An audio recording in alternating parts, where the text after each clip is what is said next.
আসসালামু আলাইকুম বাংলাদেশি ভাই বোন। চিংড়ি মাছ দেখে ভাবছেন আজকে রান্নার রেসিপি দেখাবো চিংড়ি মাছের? না, আজকে দেখাবো চিংড়ি মাছ পরিষ্কার করার রেসিপি। সাথেই থাকবেন এবং যদি আমার ভিডিওটি আপনাদের ভালো লাগে লাইক কমেন্ট শেয়ার দিয়ে পাশে থাকবেন। অনেক সময় আমি মানুষের বাসায় যাই, গিয়ে যখন চিংড়ি মাছ খেতে দেয় তখন ম্যাক্সিমাম দেখি কেউ চিংড়ি মাছ ভালো করে পরিষ্কার করে না। তো আজকে আমি আপনাদেরকে কিভাবে চিংড়ি মাছ ভালোভাবে পরিষ্কার করতে হয় সেটা দেখিয়ে দিব। ঠিক আছে, সাথে থাকুন। প্রথমে একটি চিংড়ি মাছ নিয়ে নিলাম, এটা কেটে দিব। এই দেখেন চিংড়ি মাছের, এটা আবার তুলে নেবেন। চিংড়ি মাছের যে পেটটা বা পাকস্থলীটা এটা থাকে হচ্ছে চিংড়ি মাছের ঠিক এই মাথার সামনে। আপনাদেরকে আমি দেখিয়ে দিচ্ছি। এই দেখেন, ও গড, দেখেন কত নোংরা। বিভিন্ন সময় কোন মানুষের বাসায় গিয়ে আমাকে এই চিংড়ি মাছে একদম অরুচি হয়ে গেছে, দেখছেন কতটা নোংরা। এটা ফেলে দিবেন। এটাই হচ্ছে চিংড়ি মাছের পেটটা, হ্যাঁ, পেটের যে পাকস্থলী বলে সেটা। আর চিংড়ি মাছের নাড়টা কোথায় থাকে আপনাদেরকে দেখাচ্ছি। নাড় থাকে এই পুরো এই যে পিঠের দিকটা, এই পুরো পিঠের দিকটাতে আপনার নাড় থাকে।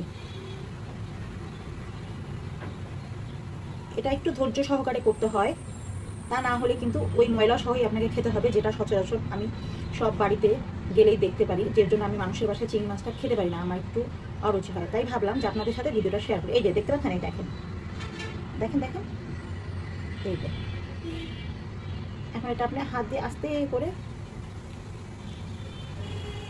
বের করে ফেলবেন। সরি, আস্তে আস্তে যখন এটা বের করে ফেলবেন এটা খুব সুন্দর বের হয়ে আসবে। দেখছেন, দেখেন এটা নোংরা। এটা এতটাই নোংরা যে কারো বাসায় গিয়ে যখন এটা দেখি তখন আর এটা আমার খেতে ইচ্ছা করে না। এই যে তারপরেও যদি ছিঁড়ে যায় আপনি একটু খেয়াল করবেন, একটু সামন দিকে, এই যে মাছের সামন দিকে একটু দেখবেন যে নাড়ের অংশ কিছু বাকি থাকলো কিনা। একটু এইটা দিয়েই আপনি একটু হুতা দিবেন। না নাই, কারণ আমার আবার চিংড়ি মাছের কিন্তু আরেকটা কথা, এটা কিন্তু কেটে দেবেন। এটা ঠিক আছে।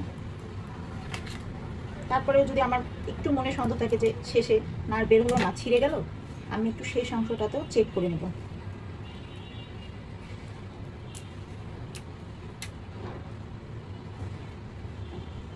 কারণ আমরা নিজের অজান্তেই চিংড়ি মাছের নাড়গুড়ি খেয়ে।